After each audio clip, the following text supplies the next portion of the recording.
수위도 높게 하는 겨울철 면역력 지킴이 우유의 색다른 변신을 생활의 기술에서 알아보고요. 우리가 몰랐던 왕들의 사생활. 사실 오늘 최종대왕님의 오해를 좀 풀어드리려고 나왔습니다. 예의 있는 사람들에서 발견한 그들의 속사정. 어느 날부턴가 굽혀지지 않는다는 어머니의 다리. 그렇기에 늘 의자를 갖고 다니며 앉아 쉬어간다는데요. 과연 어머니의 두 다리는 어떤 상황일 걸까요? 잠시 후 다시 걷는 행복에서 만나보겠습니다.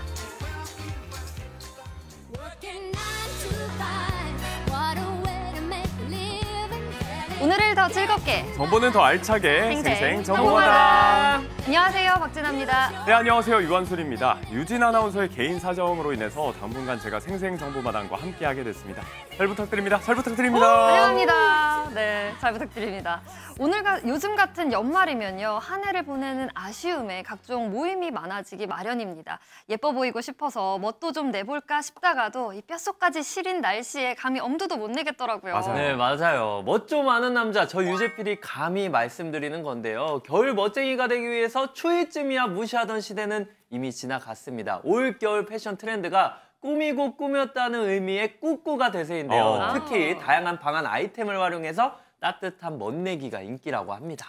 자, 이렇게 멋도 내고 건강까지 챙길 수 있다면 더 좋겠죠. 우리 몸에서 이 추위에 가장 쉽게 노출될 수 있는 부위가 바로 이 목인데요. 목도리를 둘러주면 체온을 3도에서 5도 정도 높일 수가 있다고 합니다. 맞습니다. 특히 목에는요, 뇌로 올라가는 굵은 혈관들이 있어서 각별한 주의가 필요한데요. 목에 있는 혈관이 추위 때문에 수축이 되면 뇌졸중 같은 치명적인 위험이 발생할 수도 있다고 합니다. 그렇기 때문에 우리 목도리를 꼭 하고 다니자고요. 네, 겨울에 체온을 유지해야 하는 이유 중에 하나가 바로 면역력 때문인데요. 네. 이 면역력이 낮아지면 외부의 질병으로부터 우리 몸을 지킬 수 없다고 합니다. 그래서 수요일을 여는 첫 번째 코너 생활의 기술에서는요, 혹한의 추위를 건강하게 보낼 면역력 방어 꿀팁을 준비했습니다. 화면으로 만나보시죠. 혹한의 추위 속 질병에 노출되기 쉬운 겨울철. 우유가 면역력을 키워준다는 사실 알고 계신가요? 네, 우유에는 다양한 영양소가 많이 들어있죠. 세균의 세포막을 파괴해서 세균이 침입하지 못하도록 하는 1차 방어벽 역할을 또 해줍니다. 고소한 영양으로 모두에게 사랑받는 우유. 우유 한 잔으로 지키는 겨울철 건강법. 생활의 기술에서 알려드립니다. 꽁꽁 얼어붙은 겨울에도 운동과 함께 우유로 힘찬 활력을 유지한다는 주인공을 찾아 나섰는데요. 어디 계시죠? 단서는 단 하나, 세월을 거스른 명품 몸매라는 것. 다들 운동에 대한 열정이 활활 불타오르고 있었는데 모두 운동 삼매경에 빠져있는 가운데 여기 심상치 않은 포스를 내보는 한 사람 발견. 탄탄한 종아리에 울끈불끈한 이두박근까지. 특히 운동선수 못지않게 다부진 허벅지 근육이 인상적인데요. 우유 먹으면 이렇게 될 수 있는 거예요? 와, 엄청난 힘과 예사롭지 않은 근육 찾았습니다. 명품 몸매 소유자. 안녕하세요, 선생님. 네, 안녕하세요. 저희 그래서 쳐다봤는데 몸이 왜 이렇게 좋으세요? 그러니까요. 제 몸이 좋습니까? 네. 네, 누구나 다 이런 몸 가질 수 있어요. 노력만 한다면 충분히 가능합니다. 꽃중년의 대명사 조우순 씨입니다. 우순 씨표 근육은 고강도 근력 운동을 통해 탄생한 건데요.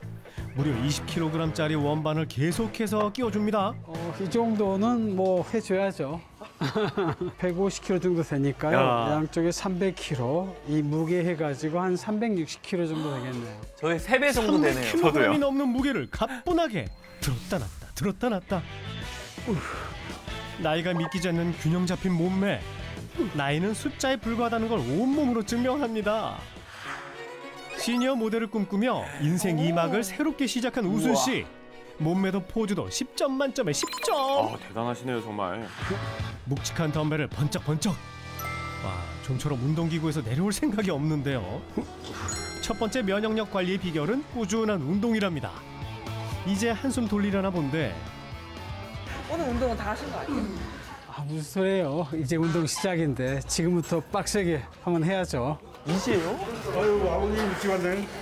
형님 오셨습니까? 예. 몸이 살아있네, 아직까지도. 혈중 많이 쪘죠? 이제 그 몸이 뭐 어디 가나, 뭐. 저희 파트너이자 형님입니다. 네. 네, 안녕하세요. 연세가 어떻게 되세요? 아, 올해 만으로 69입니다. 내년 되면 이제 뭐 70이 되겠죠?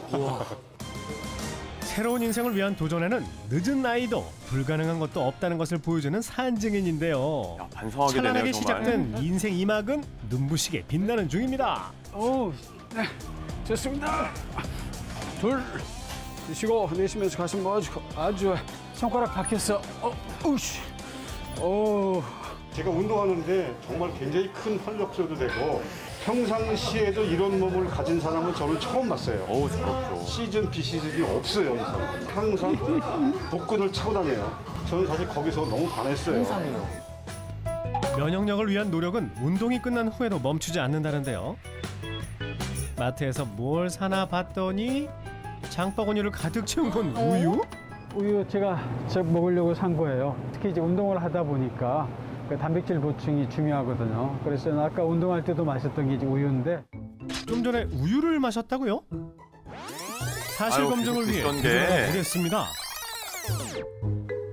운동 후 틈틈이 챙겨 먹고 있었던 이것. 세월을 역행하는 우순 씨의 두 번째 비결은 바로 이 우유인데요. 건강한 몸을 위해서는 운동도 중요하지만 영양, 식습관이 중요하거든요. 단백질을 포함한 탄수화물, 그 섭취를 적절히 잘해줘야만 건강한 근육을 만들 수가 있습니다. 자주 먹는 우유인 만큼 우유를 고를 때 성분 표시가 적힌 우유 뒷면을 꼭 확인한답니다. 우리가 K푸드, K컬처 하는 것처럼 우유도 K밀크라는 게 바로 이제 국산 우유 인증하는 이제 마크라고 보시면 됩니다. 신선하고 좋은 우유를 결정짓는 조건. 국산 우유 인증 마크인 K밀크는 국산 우유만을 사용한 제품이거나 또는 국산 우유만을 사용한 식품을 제조하고 판매, 유통하는 업체에 대해 국산 우유 사용을 보증하는 표시인데요. 앞으로 유심히 봐야겠어요. 우리 국내에서 토양에서 자란 풀을 먹고 젖소들이 우유를 생산하는 거기 때문에 그 어느 지역에서 난 우유인지 이것도 상당히 중요합니다. 국내 목장에서 생산되어 청정 살균을 거치기 때문에 우유를 더욱 믿고 마실 수 있다고 하네요. 우유는 젖소의 상태에 따라서 원유의 품질이 달라지게 됩니다. 국내 1등급 우유는 1ml당 체세포 수가 20만 개 미만입니다. 또 체세포 1등급 원유를 사용하고 있기 때문에 안정성을 검증받고 있습니다. 또 다른 면역력의 비법을 파헤치기 위해 집까지 한번 따라가 봤는데요. 제가 좋아하고 집에서 간단하게 만들 수 있는 제가 오늘 리코타 치즈 샐러드를 만들어 보려고 합니다. 그죠. 운동만큼 중요한 게 식습관이죠. 우유와 생크림을 냄비에 넣고 보글보글 끓어오르면 식초를 2티스푼 정도 넣어주시고 집에서 만들 수 있는 거예요. 그리고 레몬즙을 넣고 30분간 졸여줍니다. 불편한데요. 우유는 뭐 거의 이제 매일 마시고요. 그리고 이렇게 이제 리코타 치즈를 만들어서 먹기도 하고 또는 우리가 이제 카레를 만들 때라든가 기타 간단한 요리를 만들 때 우유를 많이 이제 믹스해가지고 먹게 되죠. 못하는 게 없으시네요. 보자기에 치즈 덩어리를 부은 뒤 수분이 빠지도록 물기를 짜주고요. 냉장고에 넣고 1시간 기다려주는 동안 각종 채소와 닭가슴살로 비타민과 단백질을 빈틈없이 팍팍 채워주면 상큼하고 담백한 리코타 치즈 샐러드가 뚝딱 완성됐습니다. 자, 리코타 치즈를 듬뿍 올려서 이거 맛이 어떨지 궁금하네요. 맛있어, 너무 맛있어. 내 손으로 만든 음식이기 때문에 어떤 음식보다도 더 맛있습니다. 그리고 건강해지려고 확신합니다. 근데 맛있어. 건조한 겨울에도 젊음은 문제없다는 다음 주인공. 안녕하세요. 어서 오세요. 우유빛깔 한미나 씨입니다. 세월의 흐름 속 누구도 피할 수 없는 피부 노화. 하지만 미나 씨는 주름은 제로, 백옥 같은 피부를 자랑하고 있는데요. 식단은 자극적인 음식은 좀 피하려고 하고요. 그리고 식품도 또 이제 조금 콜라겐이나 비타민이나 이런 것들을 좀 챙겨 먹는 편이죠. 피부가 좋다는 소리도 많이 듣기는 하지만 난 나름대로 또 느끼는 게 좀 점점 칙칙해진다? 그런 것들이 느껴지니까 좀 거기에 조금 많이 더 신경을 쓰게 되더라고요. 네. 집에 돌아오자마자 꼼꼼한 세안으로 외부 바이러스와 영원한 이별을 하고요. 세안이 정말 중요하다고 하더라고요. 맞아요. 젊음의 단짝 우유를 돕는 비장의 무기가 있었는데 맞을 수가 없네요. 바로 달콤한 꿀과 밀가루입니다. 저만의 피부 비결이에요. 우유와 밀가루와 꿀을 배합을 해서 이제 팩을 만드는 거예요. 밀가루 우유팩이요? 2스푼, 우유 2스푼, 꿀 1스푼. 요것도 우리 먹잖아요. 그 정도로 하면은 얼굴에 올렸을 때 흘러내리지 않고 딱 알맞더라고요. 피부 결 따라 살살 발라주면 끝! 특히 피부 고민이 있는 부위에 20분 정도 팩을 해주면 효과 만점인데요. 이렇게 좋은 우유를 피부에만 양보할 수 없겠죠?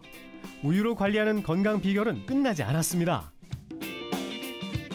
이렇게 챙겨 먹고 자야 잠이 잘 오는 것 같고 또 잠을 잘 자야 피부가 좋아지니까요. K마크가 있는 들어가죠. 신선한 맞아요. 우리 우유가 숙면에 도움을 준다는 게 사실일까요? 우유 속에 함유된 트립토판이라고 하는 성분은 숙면에 취하게 도움을 줄 수 있는데요. 트립토판은 숙면을 유도하는 멜라토닌의 분비를 촉진시켜주고 우유에 함유된 또 칼슘은 비타민 B1과 또 칼륨등과 함께 신경을 안정화시켜서 스트레스 완화에도 도움을 줄 수 있습니다. 겨울철 면역력 관리와 피부 건강에 도움을 주는 영양 만점 우유. 신선한 K밀크를 더 맛있게 섭취하는 또 다른 방법이 있다는데요. 안녕하세요. 요리연구가 이나누입니다. 건강을 지키는 우유 레시피 시작합니다. 안녕하세요. 첫 번째 요리는요. 국산 우유를 이용해서 몽글몽글하면서 부드럽고 감칠맛이 나는 우유 계란찜을 만들어 볼게요. 평소 즐겨 먹는 밑반찬에도 우유 우유를 계란찜. 활용할 수 있는데요. 재료는 간단합니다. 부드러운 계란찜을 좌우하는 첫 번째. 풀어준 다음에 자, 노른자 흰자를 골고루 섞어주세요. 부드럽게 하는 게 어렵더라고요. 알끈을 제거하기 위해서요. 자, 치를 넣고요. 계란을 모두 넣어주세요. 그러면은 좀 더 부드러운 계란찜을 드실 수가 있어요. 기호에 따라 명란을 넣어주면 좋은 점이 있다고요. 맛있긴 할 텐데 뭐가 또 좋을까요? 풀어놓은 계란에 넣고 잘 섞어주세요. 이 명란이 톡톡 씹히기도 하면서 젓갈이니까 간이 됩니다. 맛술과 소금으로 농도를 조절해주면 마지막 비장의 식재료 등장. 우유 자, 아니에요? 우유를 넣게 되면은요 계란찜이 좀 더 고소하면서도요 물을 넣는 것보다 훨씬 더 부드럽게 드실 수가 있습니다. 준비된 달걀물을 그릇에 옮기고 냄비에 넣어 촉촉하게 수분 충전을 해주는데요. 그 위에 홍고추와 쪽파를 올리면 맛은 물론 색감도 알록달록 안성맞춤. 이거 오늘 해먹어야겠어요. 도움이 더해진 계란찜이 완성됐습니다. 간단하니까요. 겨울철에는 아무래도 뜨끈뜨끈한 간식이죠. 우유를 이용한 떡을 만들어 보도록 하겠습니다. 우유 떡이요? 재료는 우유, 설탕, 소금, 찹쌀가루만 준비하면 되는데요. 이 찹쌀 가루인데요. 이 찹쌀 가루에 설탕 넣어줄게요. 설탕 넣어주시고요. 소금도 조금만 넣어주세요. 뜨끈한 우유를 가지고요. 반죽을 하시는데요. 우유를 데우게 되면 우유의 단백질 덩어리가요. 소와 위장에 오래 머물면서 분해를 천천히 하게 돼요. 그래서 유당불내증에 도움이 됩니다. 반죽에 수분이 날아가지 않도록 쫀쫀하게 치댄 후 호두로 고소함을 더해주고요. 한 입 크기로 덩글덩글 빚어주면 말랑말랑 쫀득쫀득 우유떡의 자태가 드러납니다. 와, 이제 하나하나 프라이팬에 옮겨 중간중간 호떡처럼 꾹꾹 눌러주고요. 마지막으로 달콤함을 더할 꿀까지 올려주면 그냥 아이들 간식으로 좋을 것 같아요. 우유의 그러니까요. 고소함이 그대로 담긴 우유떡이 완성됩니다. 한 입에 쏙 들어가겠네요. 여기에 제철 딸기를 넣은 디저트까지 있다면 더 완벽하겠죠? 딸기를 한 팩을 사면은요, 신선한 것이 있는가 하면 또 한쪽은 무른 게 있어요. 그 무른 것은 이렇게 청을 담으시면 됩니다. 설탕의 양은 조절을 하셔가지고 넣으시면 돼요. 나는 단 게 너무 싫다 그러시면 설탕을 반 정도 넣으셔도 됩니다. 딸기를 입자가 살아있도록 다져준 후 설탕을 넣고 레몬 껍질을 넣어 비타민C를 보충하는데요. 쉽게 완성된 딸기청. 이제 우유에 넣어서 잘 섞어주면 단 한 잔으로 채우는 영양 만점 딸기 라떼 완성됩니다. 맛은 물론 요즘 같은 겨울철엔 딱이겠죠. 자, 이렇게 요리가 완성되었는데요. 고소하고 영양도 풍부한 국산 우유로 따뜻한 겨울 보내세요. 맛있고 건강한 음식은 물론 촉촉한 피부 아이템까지 다방면으로 활용 가능한 우유. 겨울철엔 하얀 보약 K밀크로 건강 지키세요. 와, 우유 한 잔만 있으면 면역력을 챙기는 건 물론 겨울철 건조해진 피부까지 촉촉하게 관리할 수 있군요. 우유로 수분 충전도 하고 우유 요리도 꼭 도전해 봐야겠습니다. 네, 겨울이라 몸을 움직이기 싫지만 저도 꽃중년 우순 씨처럼 건강도 지키고 명품 몸맨도 만들고 싶어서 열심히 운동을 하고 있거든요. 네. 그런데 저는요, 운동 후에 우유로 이게 건강하게 단백질을 보충하고 싶어도 배가 살살 아프더라고요. 맞아요. 이게 왜 그런 거죠? 이게 제필씨만 그런 게 아니고 또 한국인의 39에서 84%가 이 유당불내증을 겪고 있다고 하더라고요. 자, 그래서 유당불내증을 극복하기 위해서는 우유를 드실 때 다른 음식물을 같이 섭취해서 이 소화 시간을 늘려주는 방법이 있고요. 또 한 가지는 우유 대신에 요거트를 드시는 것도 방법이라고 합니다. 유산균이 유당을 분해해서 소화를 돕기 때문에 장에 부담을 줄여줄 수 있다고 하거든요. 네, 유당불내증 있으신 분들께서는 참고를 하시면 좋겠습니다. 한솔 씨 너무 좋은 정보 감사합니다. 먹고 싶은데 못 먹는 거 이거 굉장히 고통스럽거든요. 그러니까요. 알려주신 방법으로 우유 섭취에 도전해 보도록 하겠습니다. 이어지는 순서는 예의 있는 사람들인데요. 오늘은 역사의 한 획을 그은 각국의 지도자들이 꼭꼭 숨긴 속사정에 대해서 알아봤습니다. 지금 바로 함께 하시죠. 예술과 의학의 품격 있는 콜라보레이션. 예술의 감동에서 찾는 건강 상식 프리미엄 의학 특강 예의 있는 사람들. 안녕하세요. 안녕하세요. 예의지기 유재필입니다. 예의 바라기 반갑네요. 김민아입니다. 오늘도 예의 있는 말씀 전해주실 임재현 원장님 모셨습니다. 안녕하세요. 네, 안녕하세요. 예술과 의학의 품격 있는 세계로 안내해드릴 외과 의사 임재현입니다.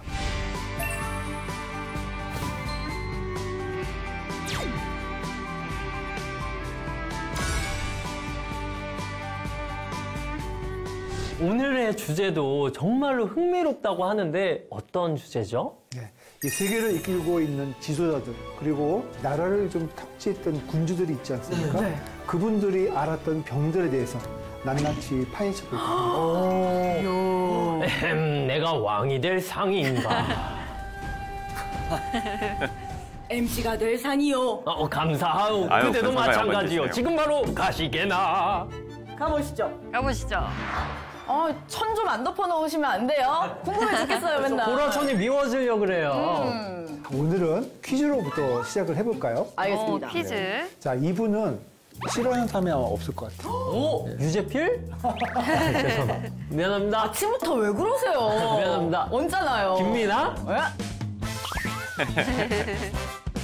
유한솔? 우리 지갑도 보게 호주머니 티나? 속에 지금 저희 지갑 속에요? 잠깐만. 왕이라고 하셨죠? 지도자라고 하셨잖아요. 그쵸, 그쵸. 그렇다면 학문에도 조예가 깊었던 분이죠. 아이고. 혹시 약간 10,000원짜리? 푸른빛의 아, 네. 푸른빛의 나란 말씀이 뒤움기게 달아. 안 봐도 알 것 같습니다. 자, 아유, 과연 듣고 싶었어요. 아이고 오랜만에 뵙습니다. 네. 정말 대단한 분이시죠.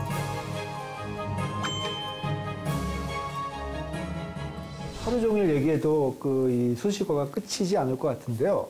이 세종대왕님은 54세라는 비교적 그냥 젊은 나이에 사망을 하셨어요. 네. 세종대왕 실록에 따르면 이 운동을 별로 안 하시고 고기를 좋아하고 그래서 비만이셨다. 예, 좀 비만이셨다고 이제 알려져 있고 그 사망하게 된 원인도 이런 그 비만과 관련된 성인병이 아니었을까 이렇게 추측을 하고 있거든요. 사실 말년에 눈이 굉장히 안 좋아지셨어요. 그래서 이제 시력이 좋아지지 않아서 마지막에는 잘 앞을 못 볼 정도로 시력이 굉장히 나빴다고 하거든요. 그래서 학자들은 비만과 관련된 즉 당뇨를 알았지 않았을까. 왜냐하면 당뇨병을 앓게 되면 나중에 시력이 좀 나빠지는 그 당뇨성 망막병성이라는 그 합병증이 있거든요. 근데 그런 문제가 있지 않았을까. 그래서 이제 당뇨에 관련된 추측도 많이 나오고 있는데 사실 오늘 최종대왕님의 저 오해를 좀 풀어드리려고 나왔습니다. 오해가 있었어요? 어떤 이야기죠? 제가 생각했을 때는 약간 공부 많이 하셨으니까 척추 쪽도 좀 아프시지 않을까요? 너무 오래 앉아 척추 쪽도 좀 계셨어서. 아프시지 않을까요? 아, 그럼 저희가 뭐 배웠던 척추, 뭐 측만증, 협착증 이런 이거 거 뭐 많이 아시네요, 이제. 이제 척추에 대해서 이제 거의 이제 많이 지식을 이제 쌓아가신 것 같은데. 네. 척추관 협착증, 뭐 허리 디스크병 이런 것들 우리가 일반적인 허리병인데 강직성 척추염이라는 병이 있습니다. 강직성 척추염. 붓는 건가요? 네, 그런 병이 있는데 지금 후수에서 다시 이 세종대왕실록을 면밀히 검토를 해보니 이 강직성 척추염과 관련된 문제를 가지고 계셨고 그로 인한 문제점들에 대한 합병증 때문에 고생하신 게 아닌가 하는 그 내용들이 있습니다.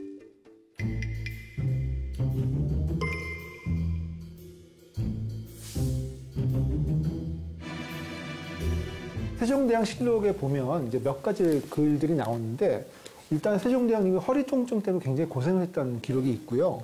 그때 허리가 굳어서 굽히기 힘들었다. 그 정도의 기록. 그 정도로 기록도 있어요. 아파서. 예.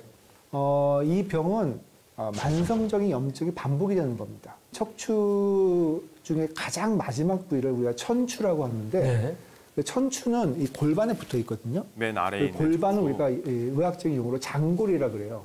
그래서 천추뼈와 장골 사이에 그 붙어 있는 천장관절이라고 얘기하는데 거기에 먼저 염증이 생겨서 그게 붙어버리기 시작하고 시간이 가면 갈수록 아래쪽부터 서서히 이제 허리가 대나무처럼 굳어버립니다. 듣기만 해도 너무 근데 이 불편할 것 병이 이제 같아요. 심해지면 그러니까요. 척추가 하나의 그 막대기처럼 굳어서 나중에 구부릴 수도 없고 펼 수 없는 상태가 되는 거죠. 아니, 그러면 세종대왕이 왜 강직성 척추염에 걸렸을까요? 그 이제 앉아서 공부만 하시고 좌식 생활을 많이 했으니까 그런 생활 습관 때문에 이런 병이 생기지 않을까 하고 이제 생각하시는 분도 계시겠지만 그렇지는 않고요. 아니에요? 유전적인 즉 체질적인 그런 병이라고 볼 수가 있습니다. 이 유전병이라는 것이 뭐 아빠 엄마가 그런 병을 앓았다고 해서 내가 걸리는 그런 유전병은 아니고 우리 몸속에 유전자가 있잖아요. HLA-B27이라는 유전자가 있는데 그 유전자를 가지고 계신 분들한테서 잘 발병이 됩니다. 90% 정도. 병의 특징은 일단 처음에는 허리 좀 아프고 골반이 좀 아픈데 아침에 일어나면 많이 아파요. 그리고 이게 낮에 다니다 보면 좀 풀어지고. 그래서 아침에 일어나는데 좀 많이 불편하다 싶으면 일단 이런 병도 한번 의심해 볼 필요가 있고요. 제가 아까 서두에 오해를 좀 풀어드려야 되겠다고 했는데 사실은 이 운동을 싫어하고 뭐 이렇게 고기를 좋아해서 이렇게 살이 찐 게 아니고 아파서 운동을 많이 못했던 걸로 예상이 됩니다. 강직성 척추염이 생기면 일단 운동을 할 때 운동을 하거나 아파요. 과격한 운동은 이 금기로 되어 있습니다. 말타기라든지 과격한 운동을 하고 나면은 그 다음에 이 염증이 심해져서 통증이 심해지니까 실제로 그런 걸 하지 못하셨던 걸로 생각이 됩니다. 안 하는 게 억울한 측면이 아니고 있으시네요. 못한 거죠. 과거에는 이 강직성 척추염에 대한 치료 방법이 특별히 없었어요. 그냥 염증이 생기면 우리가 그 소염제라 그러죠. 염증을 가라앉힌 약을 드시고 이 염증 좀 가라앉으면 좀 스트레칭 좀 해주고 이 정도였는데 요즘에는 TNF라고 하는 염증 물질을 억제하는 그런 주사제가 이제 만들어져서 그 주사를 보통 이제 한 달에 한 번씩 정도 맞는데 피하 주사거든요. 이렇게 치료를 하시면 이 병의 진행을 막을 수 있기 때문에 이 방송을 보시는 강직성 척추 환자분들 계신다면 이 병은 우리가 컨트롤이 가능하다. 잘 치료만 하신다면은 정상적인 생활을 할 수 있다 하는 그런 믿음을 가지셔도 될 것 같습니다. 그리고 아까 세종대왕님께서 이렇게 주된 사망 원인이 비만이었다라고 하셨는데 이 비만이 단순히 뭐 허리 통증뿐만 아니라 다른 질환도 유발을 합니다. 그렇죠. 이 모든 성인병의 원인이 사실 이 비만에서부터 출발을 한다고 볼 수가 있겠고 지금 보면 우리 MC 두 분은 전혀 그런 성인병에 대해서는 걱정 안 하셔도 될 것 같은데 아직까지는요. 아직 제 뱃살을 못 보셔서 그런 걸 수도 있어요. 특히 우리 현대인들은 이 당뇨 위험에 굉장히 노출이 있지 않습니까? 그래서 이 당뇨병의 유병률이 점점 높아지고 있는 현실에서는 앞으로 이 생활 습관이라든지 또 음식 습관 이런 것들을 굉장히 조절할 필요가 있겠습니다. 진짜 제 주변에도 당뇨를 앓고 계신 분들도 있고 그리고 또 우리나라의 국내 발병률이 당뇨의 발병률이 굉장히 높아지고 있다고 들었거든요. 저희 아버지도 실제로 혈당 관리를 하고 계시거든요. 우리나라 30세 이상 성인의 한 13% 넘게 당뇨병 환자라고 이제 알려져 있고 특히 이제 고령일수록 65세 이상이 되면 3명 중에 1명 정도가 당뇨병에 노출된다고 합니다. 세종대왕님이 사실 백성들 생각하느라 뭐 밤잠도 못 이루시고 또 한글도 개발을 하시고 정말 많은 일을 하셨잖아요. 아무래도 스트레스와 뗄래야 뗄 수 없는 삶을 사셨던 것 같아요. 스트레스와 식습관 연관이 정말 많을 것 같거든요. 보통 우리가 스트레스 많이 받으면 폭식하죠. 예. 그게 어떻게 보면 스트레스 호르몬이 가지고 오는 그런 공복감, 그리고 이제 갑자기 음식을 많이 먹게 되면 혈당이 올라가면서 약간 우리가 행복감 느낄 수 있거든요. 그런 것에 빠지시면 안 됩니다. 예. 근데 진짜 가끔 가다가 너무 스트레스 받을 때 단 거 입에 딱 들어가면 진짜 여기 아구라 그러나요? 아구에 전기 쫙 오지 않아요? 머리에 물음표 있던 게 이제 막 느낌표로 변하고. 그러니까 뇌가 필요하는 영양소는 한 가지밖에 없어요. 당이에요. 예. 오로지 뇌는 당만 에너지원으로 사용하기 때문에 사실 혈당과 이 뇌의 작용 관계가 있고 그렇다고 해서 이제 뇌만 생각할 게 아니라 우리 전체 몸을 또 생각해봐야 되겠죠. 그래도 녹화 전에 단 거 먹잖아요. 스트레스와 맛있는 음식 이 사이에 딱 중간을 저희가 뭐 너무 과하게 넘나들지 말고 딱 중간을 지키면 건강해질 수 있을 것 같습니다.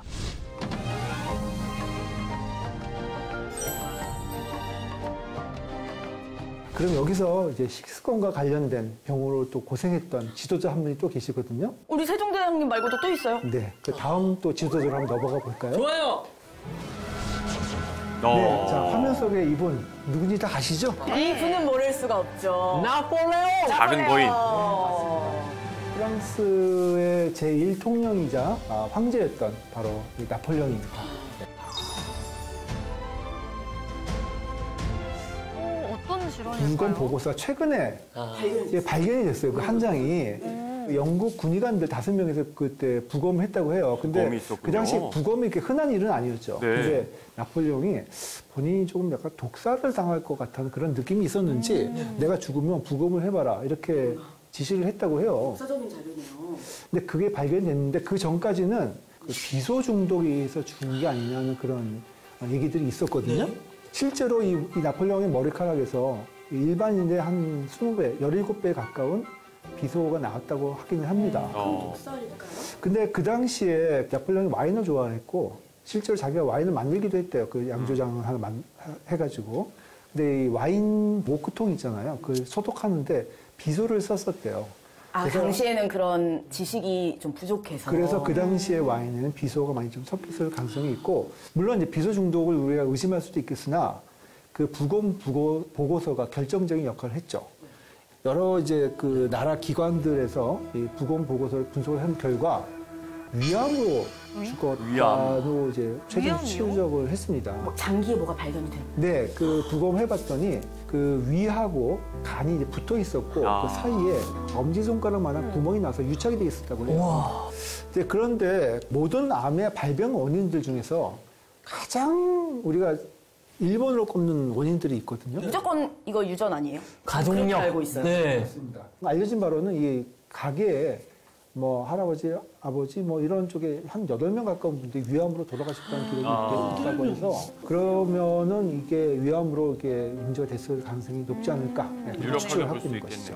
근데 유전적인 문제랑 또 다른 부분 하나가 가족력인데요. 가족력은 이 식구라고 그래요. 같이 밥 먹는 식생활 문화가 비슷할 경우에 위암이라든지 이렇게 잘 발생할 수 있는 가능성도 높지 않겠는가.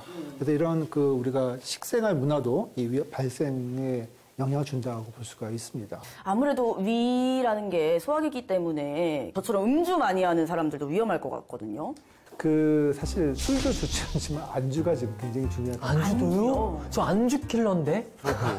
술은 여러 안 가지 이제 먹는데 안주 음식들이 많이 좋지 않은 것들을 우리가 쭉 이제 얘기를 하거든요. 이 위암 발생의 가장 큰 원인 중에 하나가 짠 음식입니다. 연전 음식. 맵고 짠 거 엄청 좋아하는 김치 진짜 좋아하는데. 그래서 이 짜게 드시지 않는 것이 일단 굉장히 중요할 것 같고요. 특히 그 안주 중에 불향 나는 거 좋아하시죠? 숯불구이. 그게 또 굉장히 좋지가 않습니다. 안 좋군요. 그러니까 이제 단백질이 타면서 질소 화합물이 생기는데 이게 암을 만드는 그 아주 굉장히 좋지 않은 물질입니다. 저 숯불 닭발 되게 좋아하는데 예를 들어서 숯불로 구워도 안 되는 거죠? 고기나 기름을 태우잖아요. 그럼 태우면 그 안에 있던 지방이나 물들이 떨어져서 그 연기로 다시 올라오죠. 네. 그 연기가 또 고기에 묻겠죠. 네. 이런 것들이 다 좋지가 않죠. 그래서 우리가 토치로 구운다든지 이렇게 직접 불이 닿아서 타는 것은 다 위암 발생이나 이런 장암을 발생시키는 요인이 된다 보시면 조심해야겠네요. 뭘 먹어야 될지 굉장히 고민하실 것 같아요. 그러니까요. 지난해 캠핑 때 토치로 구우면서 먹었던 저희 고기들이 생각나네요. 이젠 보내줘야겠어요. 네, 많이 조심해야죠. 드셨잖아요. 추천하는 안주, 추천하는 음식. 진짜 어떻게 해야 돼요? 먹지 않을 수는 없잖아요. 좀 미나 씨가 싫어하실 것 같아요. 왜요? 뭐 채소류라든지 야채, 그 정도 그다음에 바뀌시네요. 신선 과일, 그다음에 단백질 같은 것도 보통 이제 수육같이 이렇게 좀 이렇게 물에 끓여서 보쌈 같은 거 괜찮습니까? 예, 보쌈 좋고요. 그나마 다행이네요. 그 샤브샤브나 이런 네, 샤브샤브. 이렇게 쌈장 수육도 찍어 먹어도 좋고. 돼요? 짠 거는 좀 피하시면 좋죠. 그러면 뭐 매운 건 괜찮아요. 뭐 닭발도 사실은 맵고요. 저 마라탕도 좋아하고 그리고 막 엄청 맵게 한 두부김치 막 이런 거 있잖아요. 그게 사실은 짜지 않으면요 오히려 매운 거는 괜찮아요. 짜지만 않으면? 매운 거 네, 자체가 같이 가야 위에 되는데. 자극이 돼서 뭐 위궤양이나 위염을 일으킬 수는 있겠지만 위암 발생률하고 뭐 고춧가루 이런 거하고 관계는 없습니다. 저는 그래서 일부러 매운 거 먹을 때도 있거든요. 왜냐면 먹고 나서 그 피통 싼다 그러잖아요. 피통 싸면 살이 안 쪄요. 이게 편집이 안 우리 되네요. 누나 이미지 좀 보호해 주세요. 너무 솔직해요, 미나 누나. 사실 이야기 짠 대로 이상하게 흘러가지만 다이어트 듣는 이유는 사실 많이 먹지를 못하거든요. 식욕도 많이 떨어지고 일단 매운 걸 많이 못 먹기 때문에 음식물 섭취를 제한하는 효과가 있어서 다이어트에 좋다고 하고 근데 매운 거는 사실 짠 경우가 많아요. 그러니까 맵고 짤 경우가 많기 때문에 그래서 매운 게 좋다고 또 막 드시는 건 좋지 않습니다. 좀 간이 삼삼한 걸 먹어야겠네요. 진짜 지방 많고 뭐 매운 거 안 되고 짠 거 안 되고. 근데 솔직히 그거 하나 여쭤보고 싶어요. 원장님의 최애 음식은 뭐예요? 맞아요. 원장님이 좋아하는 진짜 솔직히 가슴에 손을 얹고 나의 최애 음식 힐링푸드. 저는 사실 야채를 좋아합니다. 건강을 챙기자고요. 괜히 물어봤죠? 네, 예술과 의학에 만난 예의 있는 사람들, 이 왕들의 생명을 앗아간 질환들에 대해서 알아봤습니다. 오늘 이야기 마무리하시면서 꼭 하고 싶으신 말씀 있으실까요? 사실 뭘 먹어서 건강해져야 되겠다는 생각보다는 건강하기 위해서는 뭘 안 먹으면 좋을까 이런 고민을 좀 해보시는 겨울이 됐으면 좋겠어요. 일단 말씀하신 짠 거, 탄 거부터 피해보도록 하겠습니다. 저도 샐러드에 도전해 보도록 하겠습니다. 도전! 파이팅입니다. 예술과 의학의 품격 있는 콜라보레이션. 예술의 감독에서 찾는 건강 상식 프리미엄 의학 특강 예의 있는 사람들 다음 주에 만나요. 네, 잘 보고 왔습니다. 실제로 이 나폴레옹의 초상화를 보면 위암에 대한 암시가 나타나 있다고 하는데요. 그림을 보고 어디가 아픈지 짐작을 했다는 것도 너무 놀랍고요. 그리고 뒤늦게 발견된 부검 보고서에 실제로 위암이 사인으로 기록이 돼 있었다는 사실도 놀랍습니다. 그런데 실제로도 위암은 초기 증상이 경미해서 이 자가 진단이 쉽지가 않다면서요? 네, 맞습니다. 그렇기 때문에 혹시라도 의심이 되는 증상이 있다면 주기적인 검사를 통해 대비를 하는 것이 필요하겠습니다. 네, 우리나라에서는 암 치료율을 높이고 암 사망률을 낮추기 위해서 국가에서 암 건강 검진 지원 사업을 하고 있는데요. 만 40세 이상인 사람부터는 2년마다 위암 검진을 할 수 있다고 하니까 참고하시기 바라겠습니다. 네, 꼭 잘 챙기셔서 건강 챙기시길 바라겠습니다. 자, 이어지는 코너는 다시 걷는 행복입니다. 오늘 만나볼 33번째 주인공은요. 무릎이 너무 아파서 한쪽 다리를 굽히기가 힘들다는 어머님이십니다. 걷는 게 불편해서 외출할 때마다 의자를 챙겨 다니실 정도라고 하는데요. 어떤 상황일지 바로 화면으로 만나보시죠. 오늘은 또 어떤 어머니를 만나게 될까요? 어머님 안녕하세요. 네, 안녕하세요. 예, 여기 그 조하자 어머님 찾아뵈러 왔는데요. 어머님 댁 혹시 어딘지 아세요? 조기로 가시면 조기인데 대관 옆에. 제가 듣기로는 많이 건강이 안 좋으시다고 들었거든요. 땅바닥에 앉았다 일어나들면 바닥에 앉았다. 침대 같은 데도 이렇게 다리를 들고 올리고 다니더라고요. 심하게 아픈 상태에서 생활이 쪼들리다 보니까 그걸 벌어다가 생활을 해야 되니까 일을 다니다가 더 심해진 거야. 아유, 그게 너무 안쓰러워. 놈들이 주변 사람들이 보기에 너무 안쓰러운 거야. 마을 사람들도 하나같이 안타까워하는 어머니의 상황. 어머니는 어떤 상태인 걸까요? 의자를 진짜 들고 다니시죠. 그런데 빨간 의자가 눈에 띕니다. 아, 가다 씌려고 들고 가지고 가다 씌야지. 아이고 죽겠시오. 오래 묶었죠. 이거 놓고 안 넣은 거죠. 얼마나 고단하시겠어요. 걸을 때마다 느껴지는 통증 때문에 유난히 걸음이 느리다는 어머니. 그러나 어머니가 사는 세상은 그렇지 않습니다. 신호 하나 없는 횡단보도, 빠르게 지나가는 차들 사이로 서둘러 지나가야 하지만 급한 어머니 마음과는 달리 몸은 따라주지 않습니다. 아이고 죽겠다. 아이고 죽겠다. 아이고 아파. 아이고 아파. 아이고 나 허리가 시고 아프고 막 뭘로 칼로 쑤시는 것 같고 종아리가 땡기고 그래가지고 걸음 묶었노. 무릎도 보걱보걱하고. 몇 번을 쉬어가며 도착한 곳은 마을회관입니다. 식사 시간이 되면 3, 4, 5 회관으로 모인다는데요. 함께 밥을 먹기 위해서라네요. 아무래도 같이 먹으면 힘은 덜 들고 맛은 더 꿀맛이죠. 그런데 우리 어머니 앉아있는 자리가 조금 독특합니다. 홀로 의자에 앉아 식사를 하는데요. 앉아서 못 잡수니까. 불편하지 않으세요? 불편해도 괜찮아요. 식탁에서 나오니까 땅에서 못 먹는데 절대. 밥을 맛있게 먹다가도 매번 떠오르는 한 가지 걱정이 있습니다. 바로 돌아가는 길. 쉴까? 의자 놓기 찾아야지. 좀 높은 데다 놓아야지. 돌아가는 길은 유난히 멀기만 합니다. 결국 몇 걸음 걷지 못하고 이내 주저앉고 마는데요. 어머니, 아이고 뚫리네. 지금 비도 오는데 빨리 집에 가야 되잖아요. 예. 비가 와요. 예. 이제 오늘 일어나셔야죠. 그래 일어나야 할 텐데. 예, 큰일 카메라 나네. 잡으세요. 예, 아이고. 좀 도와주시면. 아이고 죽겠다. 아이고. 오늘은 날씨마저 어머니 편이 아닌가 봐요. 급한 마음에 평소보다 조금 더 빨리 걸어보는데요. 갑자기 멈춰선 어머니. 다리에서 느껴지는 일시적인 마비 증세에 그 자리에 꼼짝없이 굳어버렸습니다. 비가 내려도 빨리 걸을 수 없는 이 상황과 마음대로 움직여지지 않는 두 다리가 야속하지만 지금 그게 대수겠습니까? 낡은 쇠지팡이 하나에 온 몸을 의지해 서둘러 걸어봅니다. 아이고 죽겠다. 아이고 죽겠다. 아이고. 아이고. 침대에 올라갈 때도 다리를 들어 올려야 하는데요. 구부러지지도 않고 안 펴지고 구부러면 줘도 괜찮게. 아휴, 뻗다리 드시오, 뻗다리. 최근 들어선 허리에 이어 무릎까지 말썽입니다. 그냥 남이 계속 다니기요.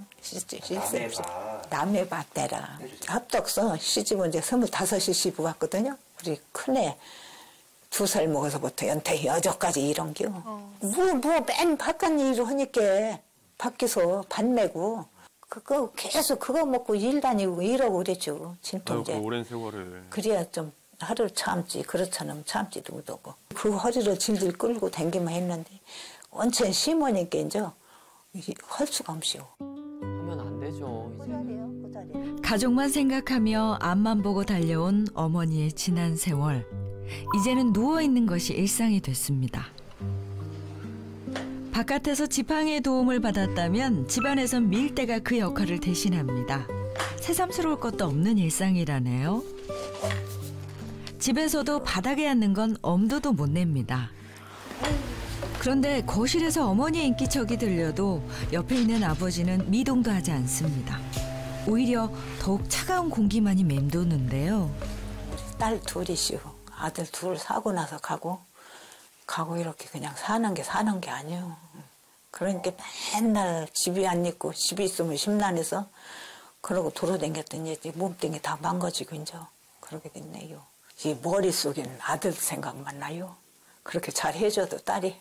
그래도 자꾸 지금도 머릿속이라서 지금 엄마하고 두르는 것 같고 그래요. 오래됐어도 그냥.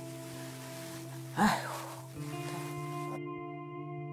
22년 전 세상을 떠난 두 아들. 한순간의 사고였습니다. 유난히 사이 좋았던 형제는 군대 휴가도 같은 날에 나왔다는데요. 그게 마지막이 될 줄은 몰랐습니다.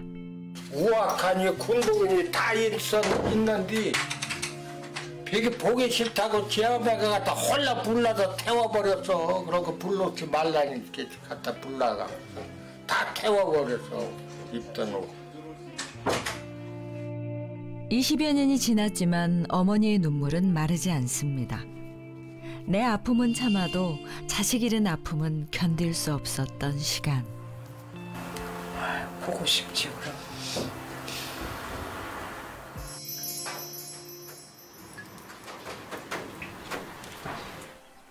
이 모든 것이 자신의 탓인 것만 같아 그저 앉아 쉴 수가 없었다는 어머니. 오늘도 불편한 몸을 밭으로 이끌었습니다. 어머니는 그렇게 버티는 삶을 선택했습니다. 이제 딸 진장에 가라고. 이거 이제 진장할 때 이거 넣고 배추김치를 할 때 이거 넣고 담는 거고.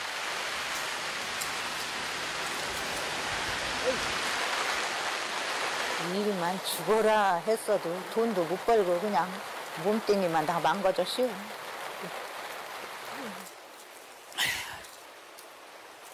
아이고 그만하고 가야겠다. 아이고 죽겠다. 아이고 힘들어서 묻어갔다. 묻어쳤어. 그렇게 묵묵하게 하루하루를 살아내고 있었습니다. 어머니는 다시 걷는 행복을 되찾을 수 있을까요? 긴장되는 마음으로 인천의 한 척추 전문 병원을 찾았습니다. 뭐가 문제일까요? 가슴이 떨리고 마음이 설레네요. 수술 잘 됐으면 좋겠어요. 굽혀지지 않는 다리는 물론 걸을 때마다 의자까지 챙겨 다니며 수시로 앉아 쉬어야 했던 어머니인데요. 어머니를 괴롭히는 통증의 원인은 무엇이었을까요? 네, 들어오세요. 안녕하세요. 이쪽으로 앉으실까요? 네.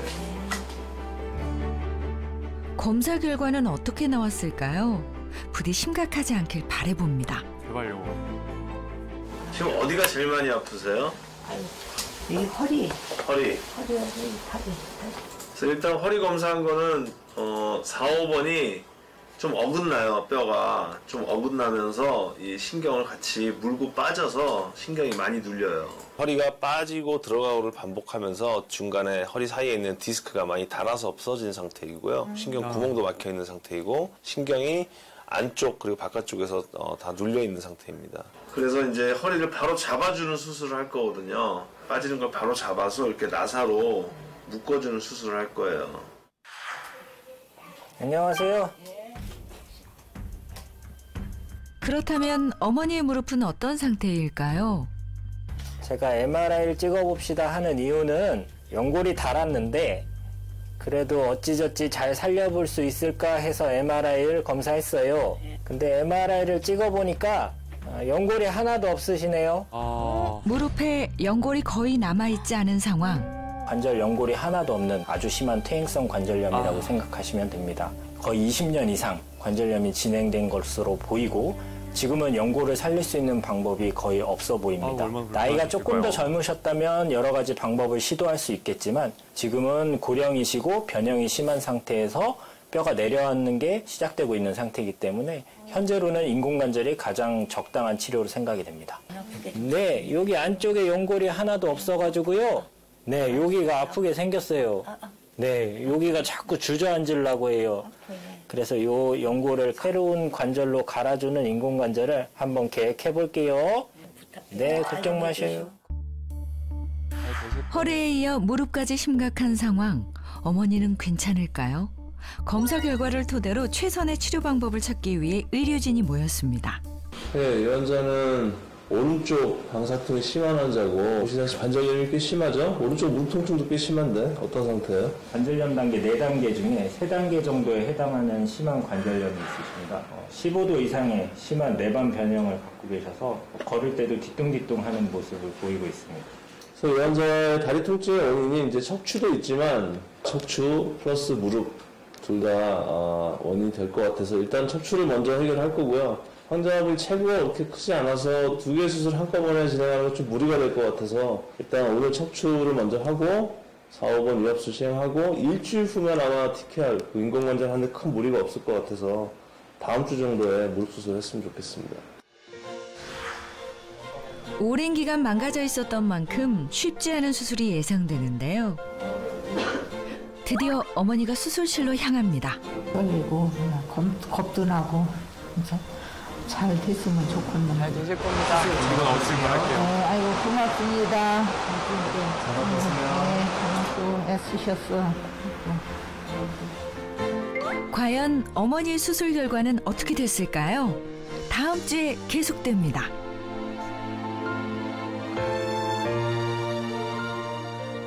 갑자기 무릎이 딱 걸려서 구부려지지도 펴지지도 않는 상황이 되면 정말 당황스러울 것 같은데요. 네. 보통 이런 현상을 무릎 잠김 현상이라고 해요. 무릎 사이의 공간에 물리적으로 뭔가 끼어서 움직이기 어려운 경우를 말한다고 합니다. 네, 원인으로는 크게 2가지를 볼 수가 있는데요. 먼저 하나는 연골판이 파열돼서 그 조각들이 무릎 사이에 끼이는 경우가 있고요. 또 한 가지는 심한 퇴행성 관절염으로 인해서 관절이 움직이는 게 불편한 경우로 생각해 볼 수가 있겠습니다. 네, 무릎 관절염이 있는 분들을 보면 대부분 무릎 주위 근육이 굉장히 가늘어져 있다고 합니다. 또한 이것을 막기 위해서는 근육이 중요하니까요. 무릎 근육도 꾸준하게 단련하는 운동이 필요합니다. 네, 오늘 저희가 준비한 소식은 여기까지입니다. 저희는 내일 오전 10시에 더욱더 알차고 생생한 정보로 찾아오겠습니다. 감사합니다.